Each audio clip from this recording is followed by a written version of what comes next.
What if I told you that the most unbelievable part of Michael Jordan's career isn't the 6 rings, the 10 scoring titles, or even the flu game? It's the numbers buried beneath the highlights stats so unreal, they almost sound fake. Because Jordan didn't just win, he redefined what dominance even meant. Every era has its stars, the flashy scorers, the freak athletes, the viral moments.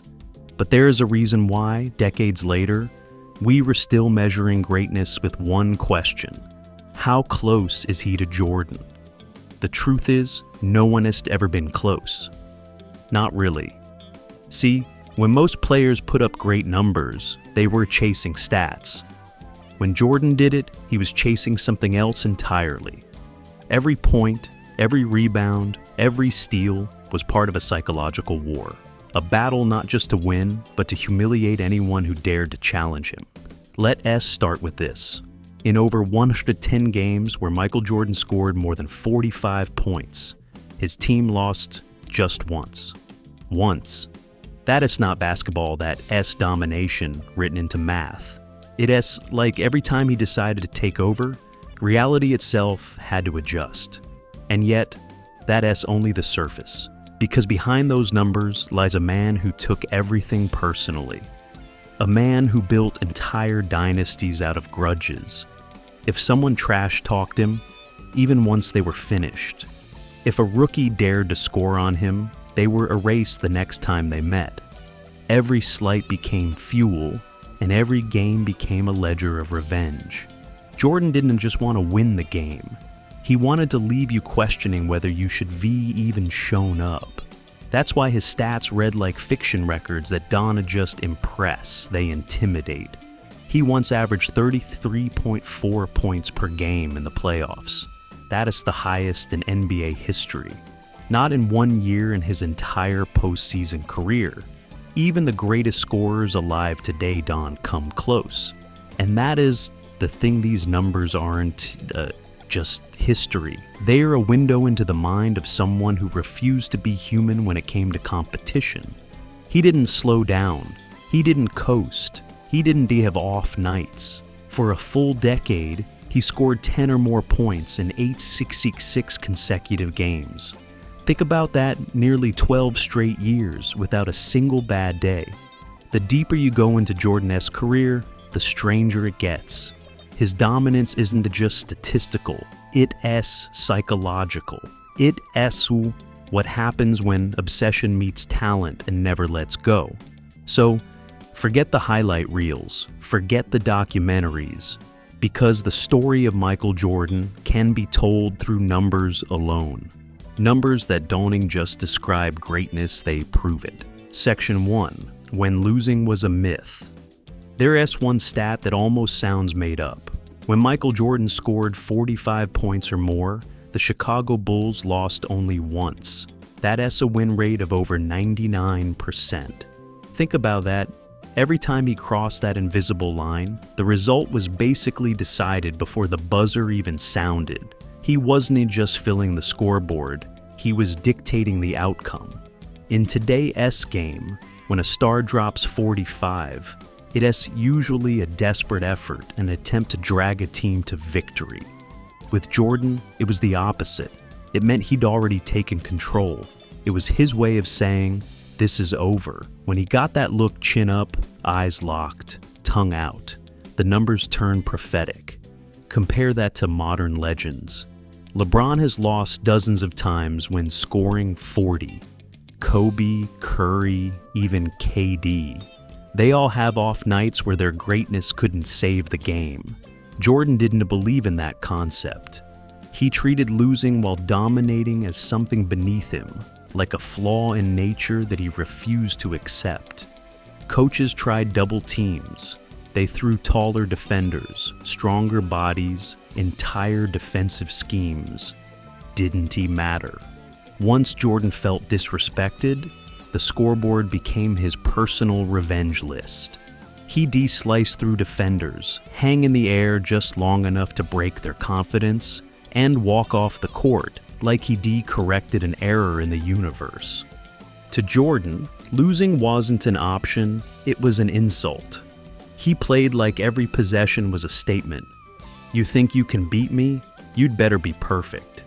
But here is what makes this even wilder: his scoring alone wasn't what terrified opponents. Because when the numbers went up, so did everything else. And what came next proved that efficiency could be deadlier than volume. Section 2. The efficiency. Nobody talks about.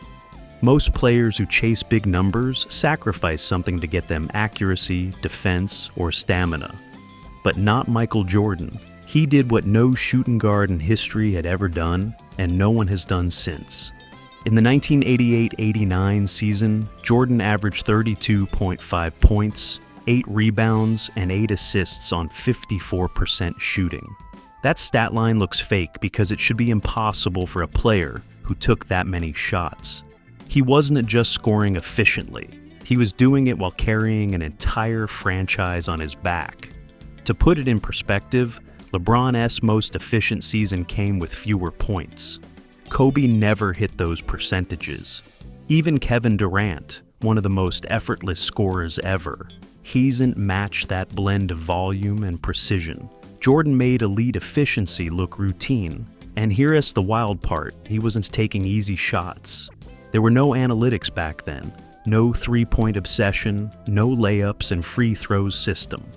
Jordan lived in the mid-range, the most inefficient area of the court by today's standards. Fadeaways, pull-ups, double-clutch jumpers with a hand in his face, and they still fell more than half the time. That season wasn't just about points, it was about control. Jordan was orchestrating games like a maestro. He rebounded, facilitated, defended, and still led the league in scoring. Every possession was his to manipulate. Defenders didn't know if he'd rise up for a jumper, cut through the lane, or dish it to a teammate in rhythm. He made everyone else look like they were buffering while he played in real time. The media called it Jordan being Jordan. But statistically, it was something deeper. It was efficiency weaponized perfection that punished you for breathing wrong on defense. And just when you think he couldn't raise the bar higher, he stepped into the playoffs and did something that no one in NBA history has ever replicated. Section 3. The Playoff Monster. The regular season was Jordan's stage, but the playoffs, that was his hunting ground. Every year, when the lights got brighter and the pressure suffocated most players, Jordan turned into something else entirely: a machine built for mayhem. He averaged 33.4 points per game across his entire playoff career, still the highest in NBA history. Not for a single run, not for a few hot games, for every postseason he ever played. That number sits above LeBron, Kobe, Durant, everyone. And it's not even close. The moment the stakes rose, Jordan's numbers exploded. He didn't crumble under pressure, he evolved. Take his legendary 63-point game against the Boston Celtics in 1986. He was just 23, facing the greatest team of the decade: Bird, McHale, Parrish, the whole crew. They had 4 future Hall of Famers. He had a bad ankle and a weak supporting cast. And still, he dropped the most points ever scored in a playoff game.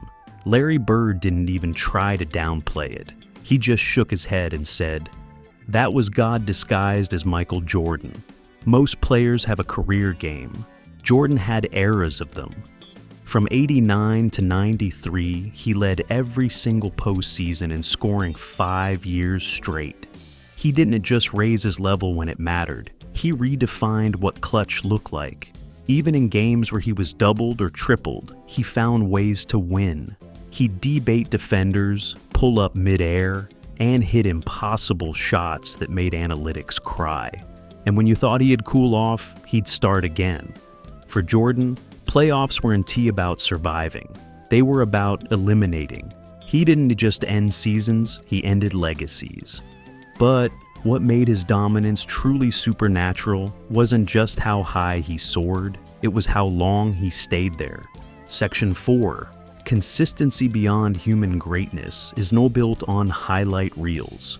It S-built on what you do when no one sees watching, when you're retired, hurt, or uninspired. And that S, exactly where Michael Jordan separated himself from everyone who has ever held a basketball. He scored 10 or more points in 866 consecutive games. That S nearly 12 straight years without an off night. No injuries, no bad shooting slumps, no taking it easy during the season. Every single time he stepped on the court, he delivered. Put that into perspective. LeBron S' longest streak, 109 games. Kobe S, 211. Jordan S was nearly 4 times longer than both combined. It wasn't just consistency. It was obsession made measurable. There were games where he played through fevers, back spasms, migraines, even food poisoning. You probably know the flu game, where he collapsed into Pippen S' arms after dropping 38 points in the finals. But that wasn't an exception. That was who he was every night. He'd tape up, lock in, and go to war. Because to Jordan, missing shots wasn't failure, not showing up was. His trainer, Tim Grover, once said, "Michael never needed motivation. He was motivation. That streak proved it. Every arena, every city, every night he came to dominate. Fans didn't show up wondering if he'd go off. They showed up wondering how soon. And the scary part? He wasn't padding stats or chasing headlines. He was setting standards for himself that no one else could meet. He treated the regular season like a personal contract with perfection, a promise that he'd never give less than everything. But the reason he could sustain that for over a decade was because he wasn't just an offensive weapon. He was a defensive nightmare. And that side of Jordan, the one most people forget, might have been even deadlier. Section 5. The Defensive Predator. Everyone talks about Michael Jordan's scoring the points, the highlights, the game winners. But what most people forget is that he was just as lethal on the other end of the floor. Jordan didn't just outscore you, he hunted you. In 1988, he did something almost no one in basketball history has ever done. He won both MVP and Defensive Player of the Year in the same season. That S like leading the army and sniping the enemy at the same time. It S rare air, literally only 3 players have ever achieved it. He averaged 3.2 steals per game that year, the kind of number guards dream about in video games. And these weren't lazy, reach-around steals. They were precision strikes. He'd bait you into a pass, explode into the lane, and suddenly the ball was gone, heading the other way for a dunk. His defense wasn't any just physical, it was psychological. Jordan studied habits.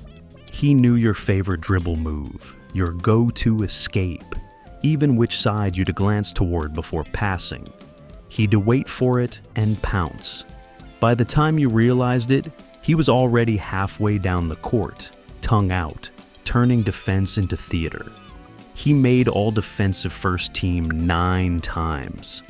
That S, almost a full decade of being the most feared two-way player alive. Teammates said he'd take it personally if someone scored on him, even during practice. And he wasn't content just to shut you down.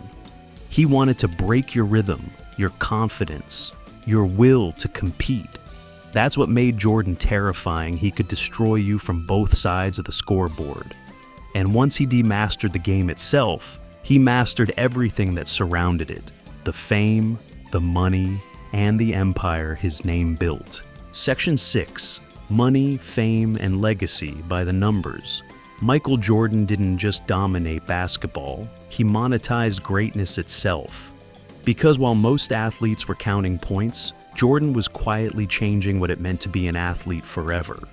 When Nike signed him in 1984, it was a gamble. They offered him $250,000, a signature shoe deal, and modest expectations. But by the end of that first year, the Air Jordan 1 had made over $100 million in sales. One season, one rookie, and an entire culture transformed overnight. Before Jordan, sneakers were just shoes. After Jordan, they were identity. He turned fashion, branding, and swagger into performance art. He didn't just sell products, he sold belief. Every kid who laced up a pair of Jordans thought they could fly too. Fast forward to today. The Jordan brand is worth over $5 billion, and MJ still earns more in retirement than most superstars do while playing. Every year, he makes around $150 million from his Nike royalties, that S more than LeBron, Durant, and Curry combined. But the money wasn't just a result of marketing. It was a reflection of something deeper: trust. People believed in him. They believed that excellence could be bought, bottled, worn, and lived. He became the gold standard not only for athletes, but for ambition itself. Even the NBA's global explosion traces back to him. During his reign, the league's annual revenue multiplied tenfold, and basketball became a worldwide obsession. From Chicago to China, one name unified the sport: Jordan. He wasn't just the face of a franchise, he became the metric of success itself. And when he stepped away, the world didn't move on. It waited. Because everyone knew Michael Jordan's story wasn't finished yet. Section 7. The Comeback Records. When most legends retire, the story ends. They fade into legacy, content with what they've achieved. But Michael Jordan, he treated retirement like a timeout. After his first retirement in 1993, at the absolute peak of his powers, the world thought it had seen the last of him. He just won 3 straight championships, sealed his legacy, and walked away. But deep down, that competitive fire never cooled. 2 years later, he returned with just 2 words that shook the entire sports world: "I am back." And from that moment, it was like time rewound itself. Jordan, now in his 30s, wasn't supposed to dominate anymore. He was older, slower, and facing a new generation of hungry stars. But stats donned a lie in his first full season. Back, he led the Bulls to 72 wins, the best record in NBA history at that time. He won MVP, Finals MVP, and another championship. He didn't just come back, he reclaimed the throne like he never left. From ages 33 to 35, he averaged over 30 points per game in the playoffs, higher than most MVP's prime years. His conditioning, precision, and mental control reached levels the league had never seen. He turned every narrative: age, fatigue, decline into fuel. Each comeback wasn't a return, it was a reminder that greatness doesn't fade, it rests, recalibrates, and strikes again. And just when people thought he couldn't add more to his story, he finished his career with one final cinematic moment, a shot so perfect, it felt scripted.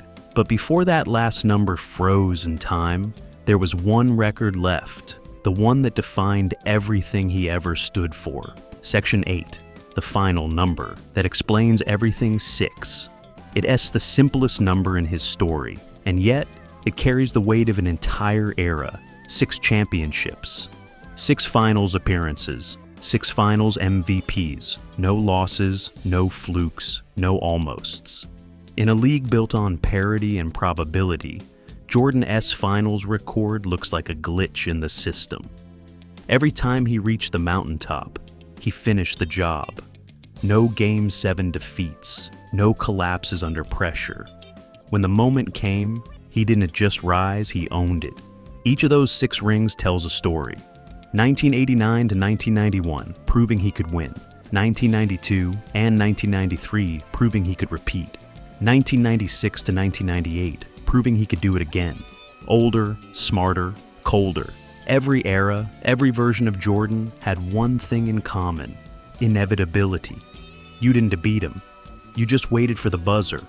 In his final Bulls game, with 5.2 seconds left, he took that last immortal shot, crossed over Brian Russell, rose into the air, held the follow-through, and froze time. The ball dropped. The arena went silent, and history exhaled. That was the last basket he ever made for Chicago. It sealed his 6th championship, 6th Finals MVP, and an ending so perfect it felt written by destiny. It wasn't just a win, it was completion. The stats, the moments, the myth all converging into one number that said everything: 6-0. Because in the end, Michael Jordan wasn't chasing records. He was chasing closure. He didn't want to be the best player of his time. He wanted to be the standard for all time. And decades later, he still is. The legacy, written in numbers. When you look at Michael Jordan's career, the stats don't just measure performance, they measure belief. Every number tells the same story. A man who refused to be ordinary. 45-point nights that guaranteed wins. Efficiency that broke logic. Playoff averages that rewrote history. Defense that suffocated legends. And 6 perfect finals that turned competition into prophecy. Most players leave behind records. Jordan left behind a blueprint, a formula for obsession, discipline, and control so precise it turned the unpredictable into the inevitable. He wasn't lucky. He was relentless. He didn't rely on motivation. He was motivation. The craziest part? He never saw himself as finished. Even after his last shot, he stayed haunted by perfection because for Jordan, there was no enough. Every win was just proof that he could demand more from himself. His numbers donned age. They whisper a reminder to every athlete, every dreamer, every person trying to be great at something. Excellence isn't a talent. It's a repetition. It's sacrifice. It's refusing to lose even when you're re-winning. And maybe that's why, after all these years, every conversation about greatness still ends in the same place with his name. Because the more you analyze the stats, the more you realize something simple. Michael Jordan didn't just play basketball, he defined it. So next time someone asks who the greatest of all time is, you don't need to argue. Just show them the numbers. They all believe.